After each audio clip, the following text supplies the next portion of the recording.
Hello and welcome to Debate 9, the Magnificent Niners, the show where we have 9 Star Trek themed debates, unless there's a tie. There will be 30-second arguments followed by a 30-second free-for-all, and the contestants are also the judges.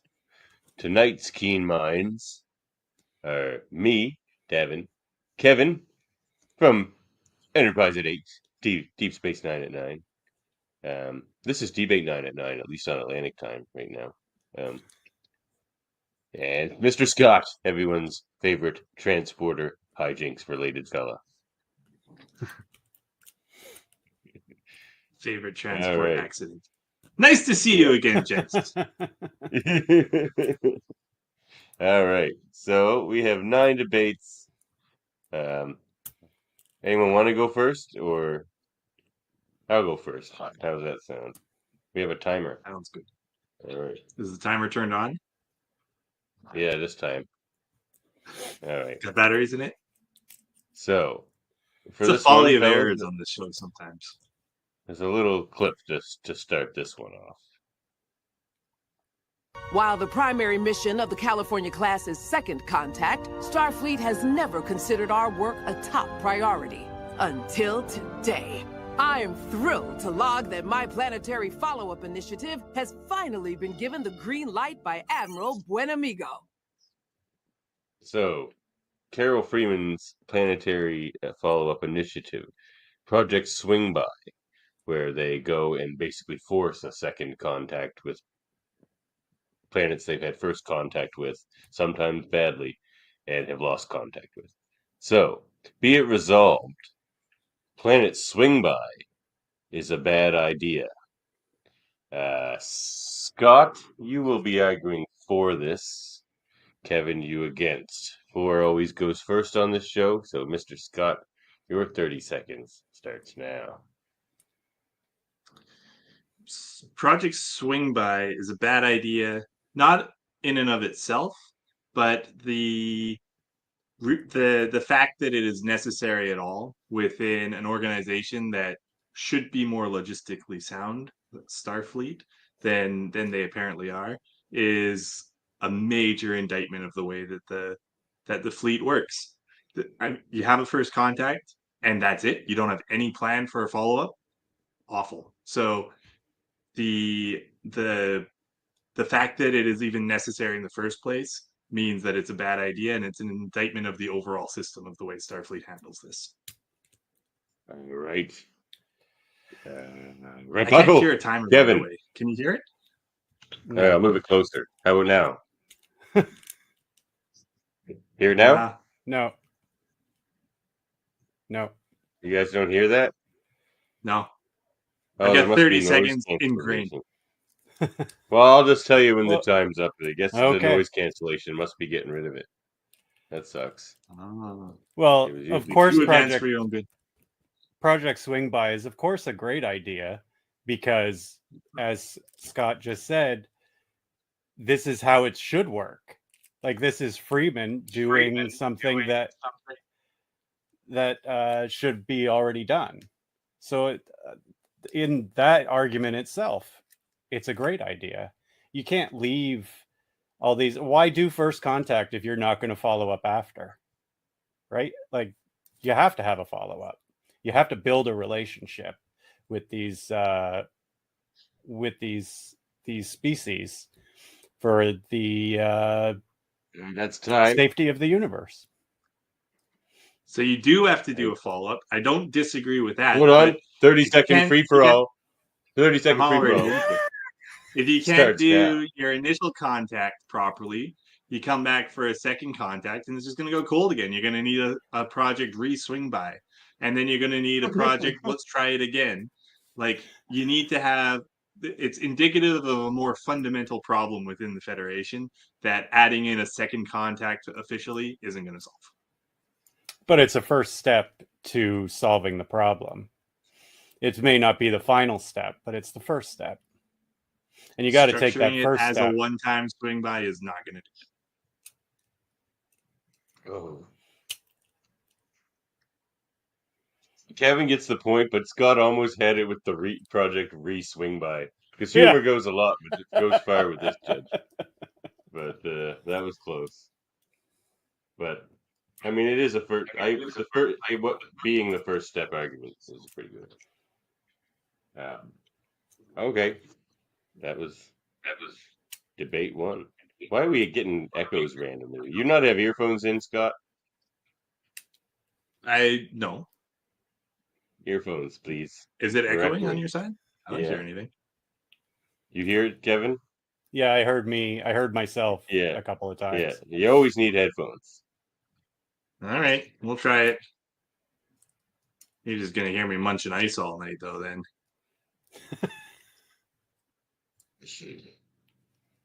All right, who's next? All right, that would be you, Mr. Well, let's go Kevin, I guess. Well, no, you know what? Kevin's the new guy. He can see how it works twice and then get into it. You're up next, Scott. Okay.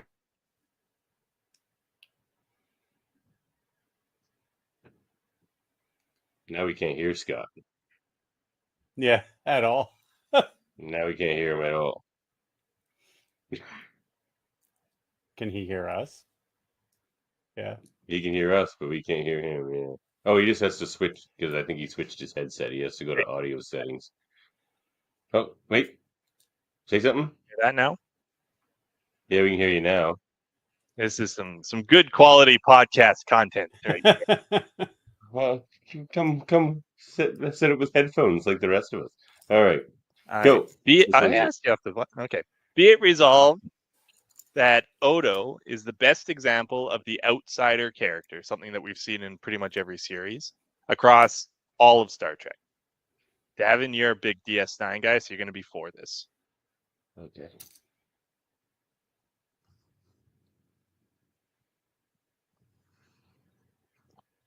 All right. Oh, that's a 15-second timer. 1 second. God damn it. All right. You guys can't hear it anyway, so I'm not going to put it on those stupid boxes. All right. So, Odo is the best example of an outsider character in Star Trek because he's the most different. He's the most outside.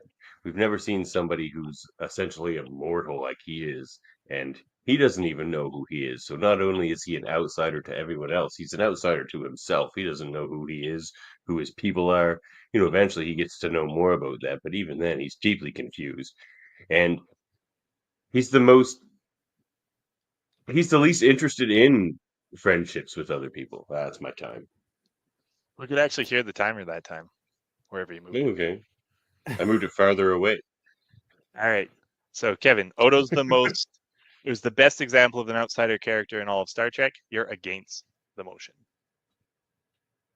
Well, I don't know that Odo really is an outsider character. He sort of fits in wherever he is. It doesn't matter if it's the Cardassians running the station, the Bajorans, the Federation. He fits in pretty well everywhere. So he's not really an outsider. He may be different physiologically, but he's not that different in his demeanor or his ability to mentally shapeshift into these other groups. Okay. Open debate. So here's the thing, though. He's the biggest outsider because he likes it that way. You know, Data wants to be more human. Odo does not want to be more human. He looks down upon humanoids and things like that. So that makes him this outsider. And, you know, kind of a bit hard to be around, if you ask me. I feel like Barclay's more of an outsider because he does want to be more human, or he is human, but he wants to be more personable with everybody. He wants to fit in and just never can. Ever. Never. Did you hear that end of timer too? No. I'm keeping an eye on the clock. I maybe should have defined this a little bit better at the start. The outsider character very often is like the point for the audience to kind of clamp onto and see things. So like Spock, Point of view character, Data. Yeah, it's not really a point of view. Usually it's the captain. That's the point of view character. Oh, yeah. But the outsider is the one that can kind of comment on things a little bit for the audience when you're in such a fantastical setting. So you had Kevin a lot to choose from. All you had to do is make a case for like Spock or Data or Phlox or any of these guys. They all do kind of fit into their context, or at least they try to. Some of them more successfully than others. And I like, this wasn't what I was looking for in the argument, but I do tend to agree that Odo doesn't even know himself, and so he makes a very good entry point for that. So I thought it was an uphill battle, but I'm going to give it to you, Davan. That's for you. 1-1-0 early on. 1-1-1-0 indeed. All right, Kevin, your first one's up now. All right. Be it resolved, Spock and McCoy have a deeper friendship than Spock and Kirk. And Scott, you're for. Davan, you're against. Time starts now. Spock and McCoy have a deeper friendship than Spock and Kirk. Spock and Kirk exist in such a high pressure situation. They're the number 1 and 2 on the ship, and there is a necessary, I don't want to say necessarily a competition, but there's a necessary sort of distance that they must maintain. It's why it's so powerful when there are moments where that breaks down, like at the end of Star Trek 2. But throughout most of the series, you would see them as almost combative with one another. They're representing two different things. Whereas McCoy is able to come in there and just sort of whisper in the ears and play that sort of third wheel to get in the way of them.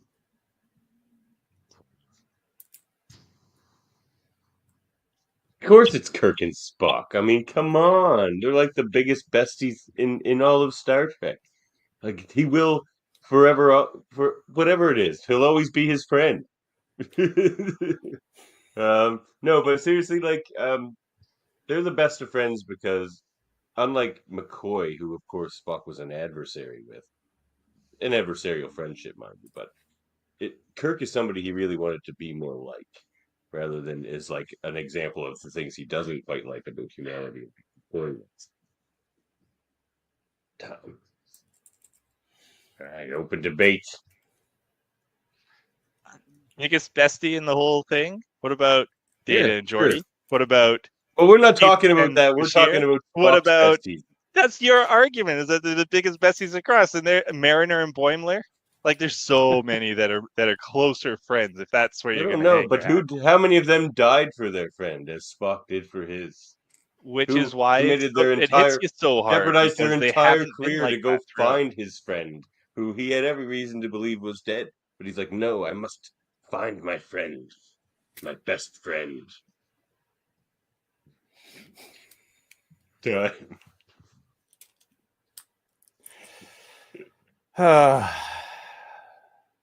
That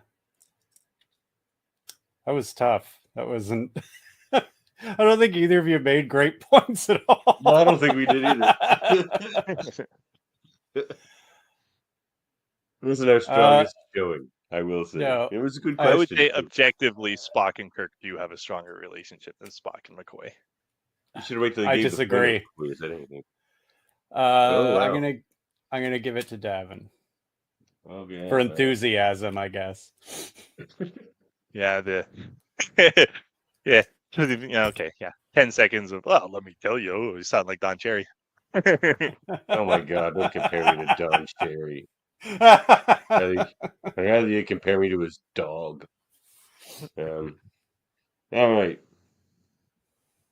We are moving on. Be it resolved that putting the female changeling on trial for the crimes of the Dominion was not enough.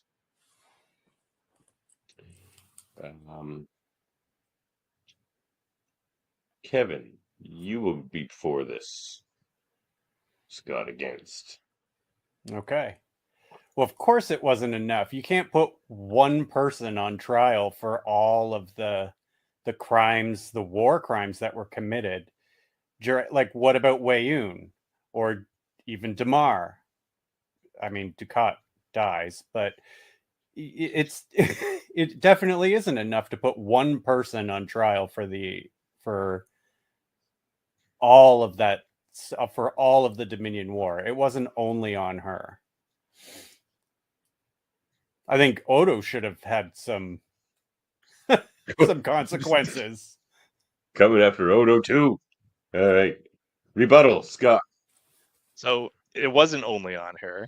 And I think if you saw more than, what was it, maybe 10 minutes of post-war stuff that we still have ever seen, really, you'd probably find that there were other trials that were held. But you got to start somewhere. And the founders were the unquestioned leaders of the Dominion. The Dominion were the belligerents of the war. And she was the face of the founders. And so she is where you start. All right. Open debate starts now. Well, sure, that's where you start, but the question is it's not enough, and it isn't. I don't enough. think it's all that they did. I don't honestly think that they stopped there. I don't think they did one trial and said, okay, we're good. We just didn't see it. Well, then that would mean it wasn't enough. We're arguing the same thing. Yeah. Ooh, point Kevin. He was for the argument. I was against. This is ridiculous. You can't even keep. No, you talked yourself out of that point, Scott. Because the question was on trial for the crimes of Dominion was not the enough. question wasn't I was about against the things it, that which means we it wasn't haven't enough. seen yet. Whatever. Okay. Yeah. All right. So, be it resolved. Oh yeah, Scott's next. All right. Okay. Now I'm getting cats chasing the cord of the mic here. Now, Okay, Klingons. So this is kind of an interesting one because there isn't an answer that we've seen in the show. I don't think. We've seen some use of bioweapons in Star Trek. Cisco even used them. We've never had the Klingons weigh in on this. For such a warrior race, that seems unusual. So I was thinking about it, and I thought Klingons very likely are going to be against the use of bioweapons. So be it resolved that Klingons are opposed on a moral grounds to the use of bioweapons. Kevin, you argue for this one. All right. Well, of course they should be morally opposed to bioweapons. I can't think of a more cowardly way to win a war or to win a fight. It would definitely not be honorable. There's a reason that Klingons love hand-to-hand combat, and it is because it is more honorable than anything else. They would have no taste for this, for bioweapons at all. okay. Well, rebuttal. Here we go. You know what's honorable? Victory. Victory over one's enemies. And you know how you achieve victory in certain situations. I'm not saying they would want to go to bioweapons often, because I agree with Kevin the fact that they still would rather a fist fight. But, if things were going bad, if the Herc returned and the Herc were about to defeat the Klingon Empire, do I think they would let their morality, the Klingons let their morality get in the way of victory over the Herc? No. No. Nay, I do not. Of course they would. They would rather die than be dishonored. I mean, that's the premise of the show, of their whole race. They would rather die than be dishonored or do something dishonorable. But would they rather win than lose? Yes, I think so. I think they would rather lose honorably than die, or they would rather die I believe we've seen than win. I think we've seen many instances of Klingons doing dishonorable things to win battles or even to advance their own position. So I don't think this is well outside the Klingons that actions we've seen in the past. And they're never the heroes of the story. Yeah, I think Kevin's got this one kind of hands down. It was sort of the way that I would have seen either side of the argument go, but yeah, good debate. I got lucky being for that one. That one would be hard to argue the other way. Yeah, the victory at all costs is the way to go on that, but I think you got to frame it a little more of a. I probably did. I don't know. I don't think a Klingon would present it quite that way. They want to just say, well, results speak for themselves. They would turn it into a song, and they would like a lot of what the Klingons do. And this is a big part of the show in TNG is the arc of like the Klingons telling themselves stories that aren't necessarily true. It's one of the things that gets Worf disillusioned with the Empire, right? And so maybe this is part of that, but that wasn't the argument that was made there. So point to Kevin. All right. Kevin's up. All right. Be it resolved, the Federation is wrong to simply ban augments. And Davan, you'll be 4. Okay. So the Federation is wrong to simply ban augments because Dr. Bashir is an augment. They didn't ban him. So they've shown that they're clearly willing to do it on more of a case-by-case basis. And I think that's probably a more sophisticated approach that an organization such as Starfleet or Federation prides themselves on taking. I mean, there are some that may need more restrictions, like a Jack or an Admiral Patrick, but to like completely ban augmentation just seems so. My time's up. I think that they're right to ban it because they didn't just arrive at this position. It's another one where we're coming into the story further along than what's already happened. They had augments. That was what World War III was about, and it took a long time to get to the Federation where they are now. So it's not that they've just simply banned them. It's a across the board ban based on lived experience that was devastating to the history of the Federation. Right. All right, open debate. Look, it's case-by-case basis. You can't just have a blanket You ban. can't do that. You can't have a rule that says, well, it depends. Yeah, but like, well, look, this one seems nice. Seriously, so he'll probably be okay. You can increase people's way of life like they did with Bashir. You can increase a lot of different things. Bashir was fine. That it was Section 31 that was pro Bashir. He had to keep it very much hidden from mainline Starfleet. And if you're doing it as a rule, you can have exceptions to a rule, but the rule still stands.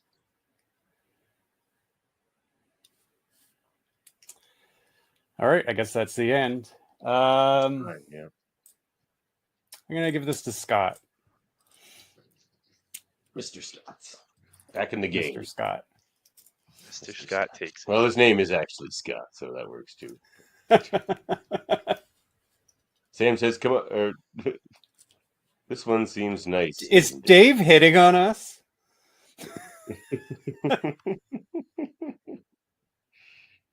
Yeah. All right. So, who we're back to? Oh, we're back to me now. Okay. So, this one has a clip bleed in as well. Let's drop the ranks for a moment. I don't like you. I think you're insubordinate, arrogant, willful, and I don't think you're a particularly good first officer. But you are also the best pilot on the ship. Well, now that the ranks are dropped, Captain, I don't like you either. You are arrogant and closed-minded. You need to control everything and everyone. You don't provide an atmosphere of trust, and you don't inspire these people to go out of their way for you. You've got everybody wound up so tight. There's no joy in anything. I don't think you're a particularly good captain. Be it resolved, Jellicoe was more correct about Riker than Riker was about Jellicoe. Scott, this time you will be for this. Jellicoe was more correct about Riker? Mm-hmm. Hi. Oh. Has my time started? Yes. I'll start it over for you if you like, since you didn't say anything. Well, this one's an uphill battle. So we've seen hints throughout the show that so our point of view on Riker is very sympathetic through the entire show, but we have heard whispers up to this point of what's going on here. Why is he still a first officer? Why hasn't he advanced? And we don't really get to see it because we're in it. We can't see the forest for the trees. Jellicoe's coming in as an outside voice. He's looking at what he can actually see as the performance from a broader Starfleet point of view. Doesn't like what he's seeing. I don't think we should discount that just based on the fact that it's a character that we have been spending time with and that we naturally like. All right. Rebuttal. No, Riker was more right about Jellicoe because a great leader will come in and not just throw his weight around. He'll figure out what his people need to do their jobs properly, to feel comfortable with him and build a loyalty. And Jellicoe doesn't do that. He just comes in and starts, changing everything around, putting on more duty shifts and whatever. And Riker is Riker and why he isn't in command is because he doesn't want a crappy ship. He always refuses. It's not that he hasn't been promoted. Open rebuttal has started. Captain's prerogative to run the ship the way that they want, and the crew is there to follow orders from the captain. And Riker, in this case, is being openly insubordinate to the orders of his commanding officer. That is true. Different leaders have different styles of leadership, and Jellicoe is bringing his style of leadership. He's there for a reason. But it's not up to the crew. Riker is giving voice. Riker is doing his job in giving voice to what the crew thinks and how the crew is feeling. Holy shit, Scott! You pulled that one out at the end. I don't know. I feel like I won some of the ones I lost more than I lost that, or whatever. You know what I'm trying to say. Yeah. that was a tough out in the open debate. You were losing from your individual arguments, but that was a tough one to find anything to work with. That was a tough one, yeah. You forced Kevin to agree with you in the open debate. It's like, well, that's true. All right. First rule of debate: you never Kevin at 3. Kevin at 3, Scott at 2, Davan at 2. We got a close game here. All right, so Scott. Okay, this is another sort of look at it from a viewing point of view, a production point of view, maybe. So the upcoming Lower Decks Strange New Worlds crossover episode that we've heard a lot about. It's the most anticipated episode of Star Trek we've seen since The Best of Both Worlds Part 2. Kevin, you argue for this one. Well, how could it not be? I mean, these are, out of all the shows we've got now, all the new shows, these are the most beloved ones. And you've got a crossover between an animated show and a like a real life show. That's amazing. I don't know if that's been done. It's never been done in Star Trek, obviously. And so, yeah, of course, people are looking forward to it. And you've got great characters coming in. And Lower Decks characters are going to fit perfectly into Strange New Worlds. Okay. Rebuttal. Here's the thing. I agree with everything Kevin said, but that still doesn't amount to being the most anticipated since The Best of Both Worlds, because we don't know what it will be. It's not like when we end a season of Deep Space Nine on a cliffhanger and we have to wait to see if the Federation can retake the station, or like in Voyager we find out they're stranded on a planet and Decayson have taken off with Voyager. Like, how is that going to work itself out? Like, we've had story elements to be more interested in. Open debate. With those story elements, though, you actually do know what is going to happen. You know that it's all going to work out. With the anticipation, you even said that you don't know what's going to happen in this crossover episode. I mean, that builds anticipation. You don't know what it's going to be like. It builds wonder, perhaps wondering, but in anticipation, no. Like, are you like, oh, I can't wait to see what they're gonna do with that, or are you like, oh, I Yes. can't wait to see how Voyager gets off this planet? You know? No, I'm much more interested in what that Fine. looks like. I think there's other bits you might have been able to. You might have had a stronger argument with like Voyager being towed by the Borg at the end of Scorpion. I remember being. That's what I was about that. thinking of. I knew there was a Borg cliffhanger, but I couldn't figure out Yeah, exactly what it's it hard was. to So I hard to went build with too much the excitement basics. around the cave on. I went with Or basics. the premiere I of like new that. series, That's a good or one. yeah, I went with Deep it's- Space Nine. You made a Deep Space Nine example. Yeah, A but there was a vague point one. Kevin made early Very, on about very these are vague the one. two most beloved shows going right now, and that's subjective. Yeah. Discovery's 5 seasons in. Maybe it's the one that's most well liked. No. When's Discovery at DC? When's that coming up? What? No. No. Yeah, Kevin had the stronger argument on that. He did. Well, Kevin's won, but we might as well do the last debate. Might anyway as well for do the second place, last one. I was we're tied hoping you 2-2 would for take it, second. Davan, so that there would be the 3-way tie, but that was a pretty strong argument. Three-way tie. We had a 3-way tie last episode, actually, for the first time ever. It's crazy. All right, so it's the battle for second place. Here we go. All right. Be it resolved, Odo should have been relieved of all duties after the Federation retook Deep Space Nine. And Scott, you're 4. This one's easy. He's a collaborator. They probably should have relieved Kira and the Bajoran staff as well. If you're going to work with the enemy when they take over, that's not the kind of people you want at your side in the war. That's enough for that one.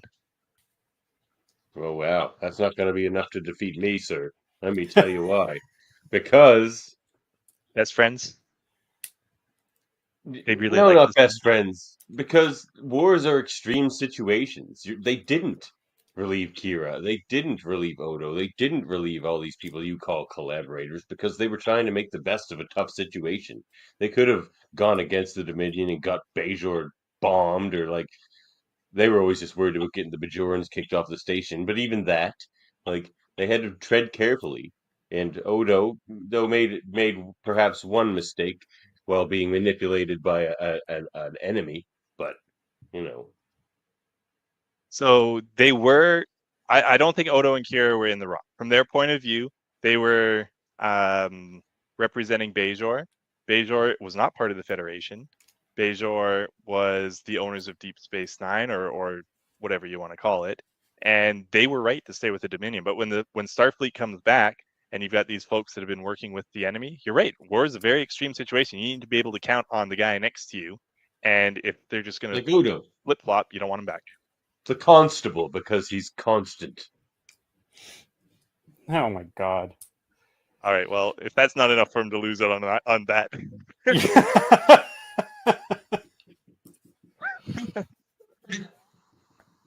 Yeah, Scott, you win. You got. Damn, that was really a bad line, wasn't it?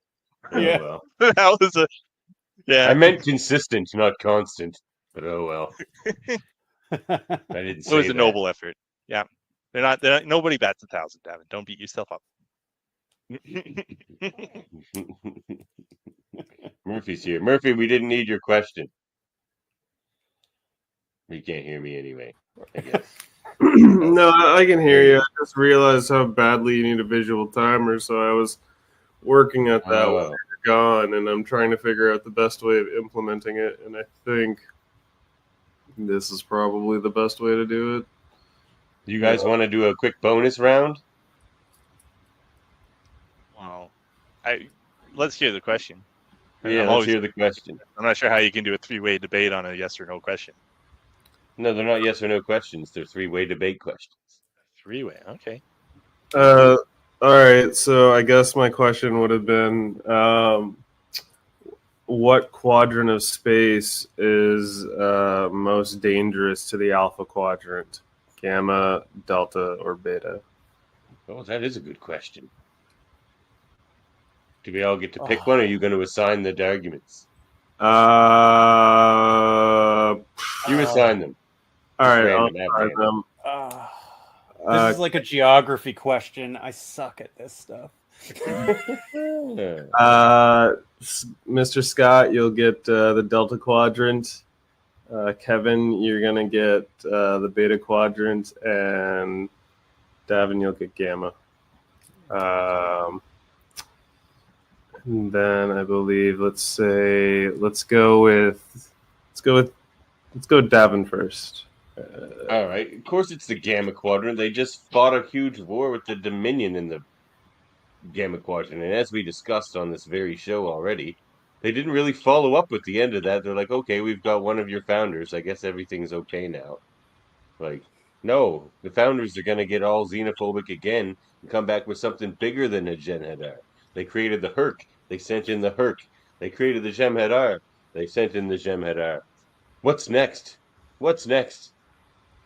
Destruction, that's what, of the Alpha Quadrant. I've seen the rest of my time. That's a cool timer, Murphy. That's going to look good. Good next episode.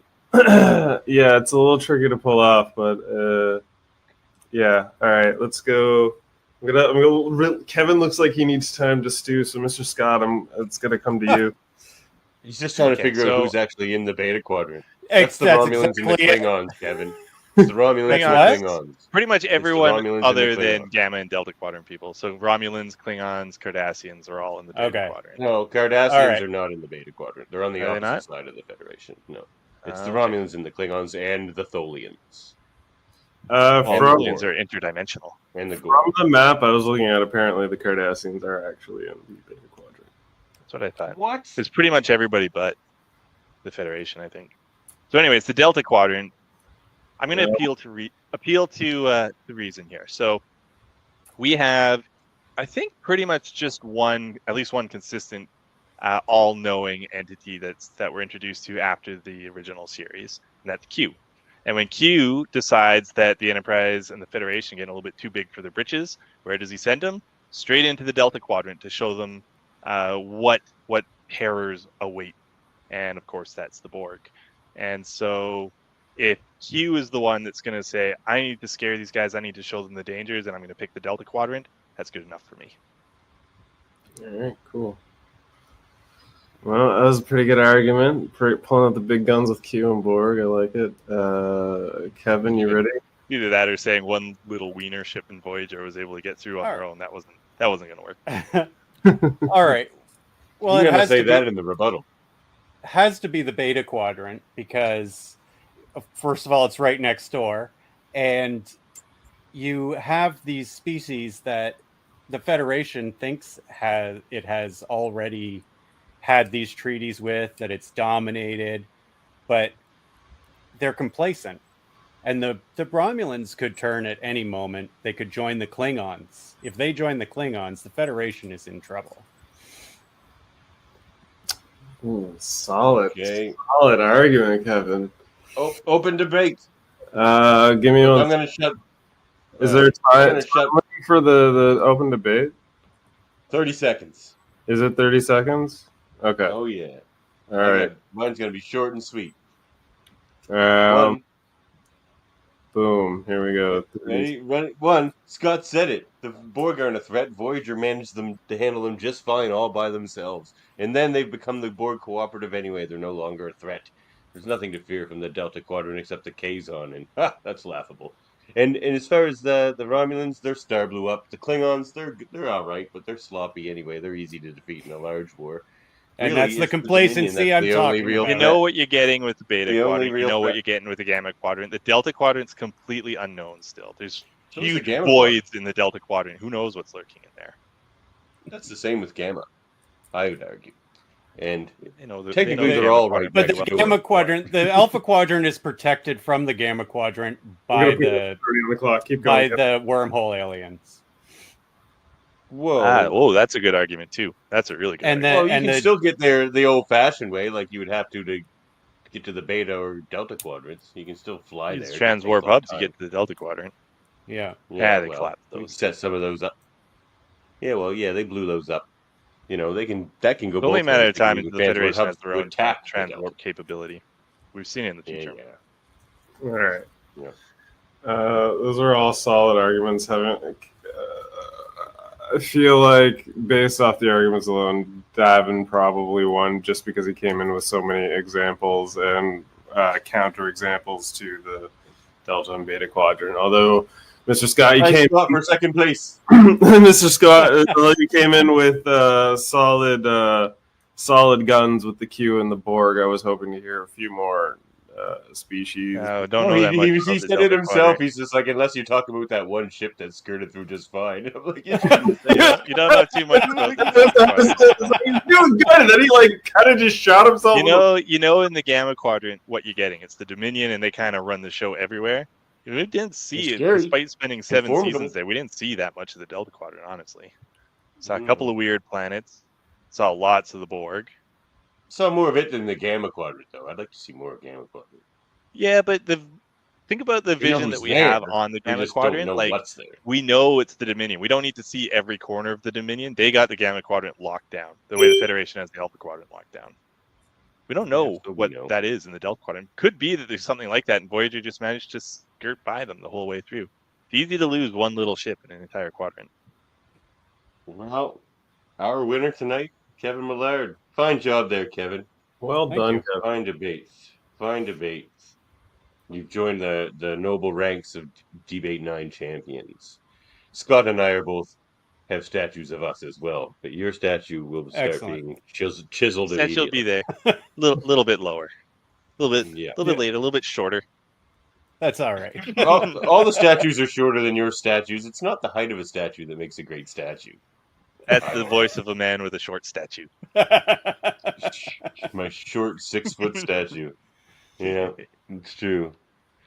Did you guys know we're a member of a United Federation of podcasts? We certainly are. I did. Yeah, well, you would know. We do lots of things. We have a whole Star Trek line here, right? Look at those pretty people. There's Mr. Scott there in the back. There's Kevin there in the middle, looking a little surly. There, Kevin. And there's me there in the front. We're a United Federation. We got the Locutors of Trek stuff. Me and Dave and Mr. Scott do on occasion. And there's also the Command Division. What's going on over the Command Division, Kevin? Enterprise at 8. We're just starting the Xindi arc. That's apparently good. I don't know. I've never seen Enterprise. This is my first time through. There's good stuff there. There's good stuff. Yeah, and then Tuesdays we've got Deep Space Nine at 9. Who Mourns for Morn is the next episode we're doing on that. Another good one. Answer? Good Ferengi. Everyone. Everyone mourns for more. But yeah, that's the 2 shows going on right now. That's because and Prodigy. We're doing Prodigy reviews over there on Thursday as well. Me and Captain Dave and Jessica Chan. And then there's also the Ops Division where we do Star Trek Radio Theater. We just did Star Trek 5. How'd that go for you, Kevin? I enjoyed that immensely. It's always a good time, isn't it? Yeah. And there's a Lower Decks one coming up in the near future. Oh, I can't wait for that. I'm still Rutherford, right? Yes, that's not going to change. You might be a secondary character. It's this 3-issue comic series. Oh, okay. Written by Ryan North, one of my favorite comic writers. So it's awesome. It's only 3 stories, but Dracula is basically the bad guy. It's pretty funny. I'll do multiple roles as well, Davan, if you want. Yeah, well, you are multiple roles because you don't have a big one, so you have many small ones. Sweet. Yeah, you in on this, Scott? I don't know. I'm gonna have to. You've intrigued me. I'll look into. Where can I find more about Star Trek Radio? Where can you find at Live Long and Podcast? Of course.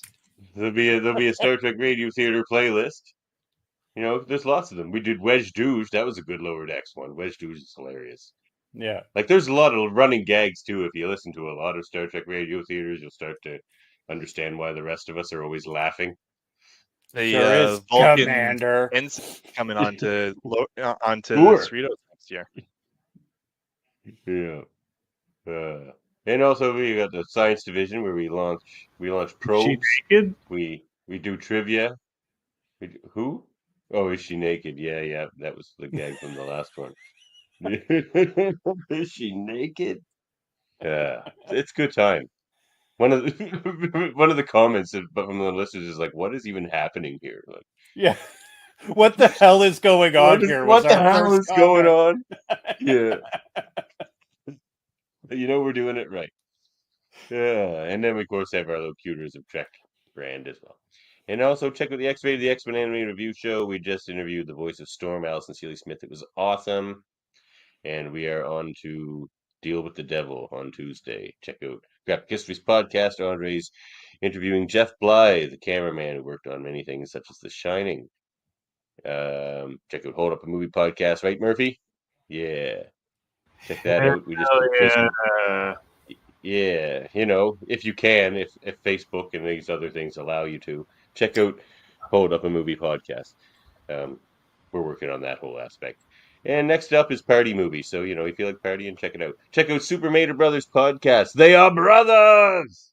They are brothers! And they review reality shows and the like.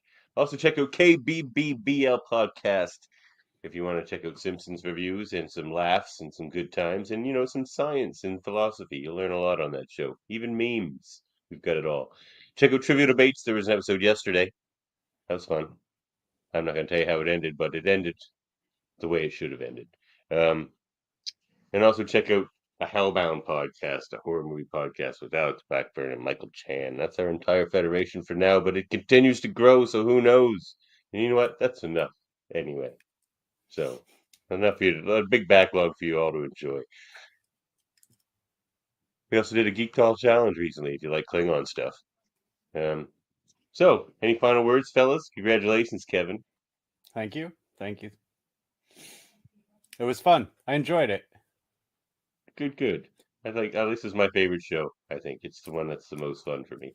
I think it's a good show. Anyway, thanks for joining us, everybody. Thanks for joining me, Kevin and Scott and Murphy. That was a good question, Murphy. The quadrant question. I like that. Yes. Yeah. All right. And same with you guys. Good questions, good topics.